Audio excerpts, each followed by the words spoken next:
El secretario estadounidense de Estado, John Kerry, justifica el espionaje telefónico a los aliados europeos y dijo que no es inusual que naciones involucradas en asuntos mundiales lleven a cabo estas prácticas. Todo esto a raíz de las filtraciones del ex agente de la CIA, Edward Snowden, que denuncia que los norteamericanos espiaron más de 500 millones de llamadas telefónicas en Europa, en especial en Alemania, Francia e Italia. El exgobernador de Tabasco, Andrés Granier, es declarado formalmente preso por un juez federal por los delitos de defraudación fiscal y el manejo indebido de recursos públicos. Granier deberá permanecer en la cárcel durante el proceso al no alcanzar la libertad bajo fianza. El presidente de Egipto, Mohamed Mursi, es derrocado por el ejército de ese país tras vencer el plazo impuesto para resolver la crisis social y política que sufre esa nación árabe. Lo sustituye el presidente del Tribunal Constitucional. Las Fuerzas Armadas toman el control del país. Evo Morales, presidente de Bolivia, regresa a su país después de una accidentada gira a Rusia. Al avión del mandatario sudamericano no se le permite reabastecerse de combustible en Francia y Portugal por sospecha de traer en su interior al espía Edward Snowden. Es obligado a aterrizar en Austria, donde se inspecciona la aeronave. 70 vuelos fueron cancelados en el aeropuerto de la Ciudad de México, luego de que el volcán Popocatépetl emitiera una gran cantidad de ceniza en los estados de México, Morelos, Puebla y el Distrito Federal. Se decreta alerta amarilla fase 3 y se evalúa la posible erupción del coloso. Son liberados del penal de Almoloya 5 mandos militares detenidos por supuestos nexos con el narcotráfico. Un juez federal no encuentra pruebas y ordena la libertad de estas personas. Se trata de otro fracaso más de la administración de Felipe Calderón por detener por causas políticas a los militares. El estado de Baja California elige nuevo gobernador con la inusual alianza entre la derecha y la izquierda mexicana.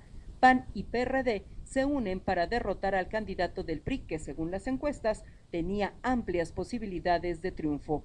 Otros 3 estados de la República también tienen elecciones locales y el PRI, en alianza con el Partido Verde, logra la mayoría en diversas entidades.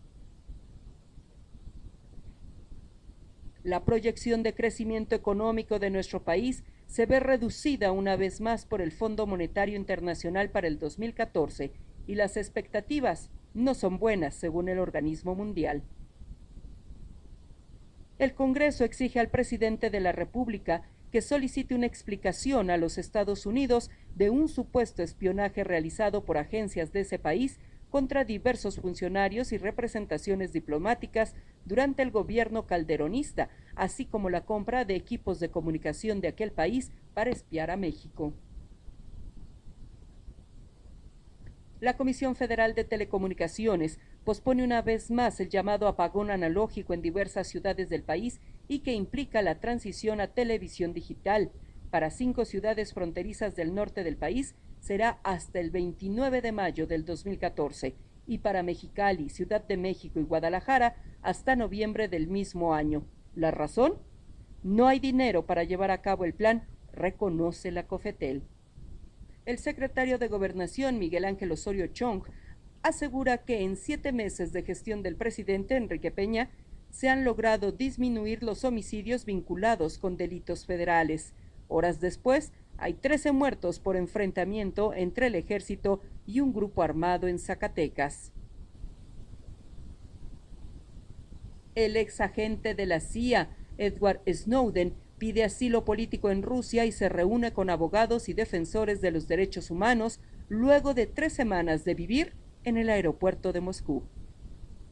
Los líderes nacionales del PAN y PRD, Gustavo Madero y Jesús Zambrano, condicionan la permanencia de sus partidos en el Pacto por México con la inclusión de 5 puntos de discusión: leyes secundarias a las reformas constitucionales, un periodo extraordinario en el Congreso para la reforma electoral, impulsar la reforma política, energética y hacendaria. Desastre en la India. 6,000 personas son consideradas como desaparecidas por las inundaciones y después declaradas como muertas por un monzón que afectó el norte del país. Otra de las causas fueron los desprendimientos y deslizamientos de tierra que enterraron a cientos de indios en las últimas horas. Golpe severo al narcotráfico en México. Elementos de la Secretaría de Marina detienen en Nuevo Laredo a Miguel Ángel Treviño Morales, el Z40, líder del cártel de los Zetas, uno de los delincuentes más buscados en nuestro país y los Estados Unidos. Gobernación destaca que no hubo ni un disparo en el operativo para detener a esta persona, que contaba con 12 averiguaciones previas por diversos delitos. El presidente Enrique Peña presenta el programa de inversión e infraestructura de transporte y telecomunicaciones para el 2013 que pretende, dice el mandatario, combatir el rezago en la materia y mejorar los puertos y aeropuertos, ya que ocupamos el lugar 148 en cuanto a capacidad de movilización de mercancías y personas. Senadores panistas afines a Ernesto Cordero y la bancada del PRD en la Cámara Alta presentan una propuesta de reforma política que destaca la creación de la segunda vuelta electoral, la creación del jefe del gabinete, el derecho de réplica en medios electrónicos y normas más severas en el abuso de propaganda gubernamental en los medios de comunicación. Es hospitalizado el expresidente sudafricano Nelson Mandela en la ciudad de Pretoria, y durante su estancia se informa que hay una mejoría notoria en su estado de salud, y por primera vez desde junio pasado no se utiliza el término de condición crítica de Mandela, quien ya tiene 95 años de edad.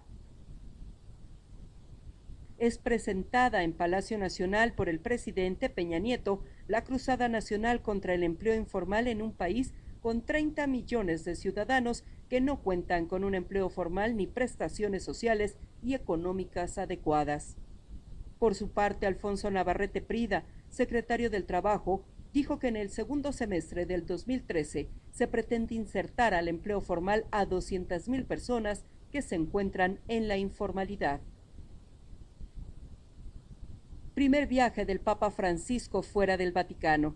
El pontífice llega a Brasil para asistir a la Jornada Mundial de la Juventud, donde se reúnen al menos 2 millones de católicos. El nuevo líder de la Iglesia Católica se reúne con la presidenta brasileña, Dilma Rousseff, y agradece a Dios regresar a su amada América Latina.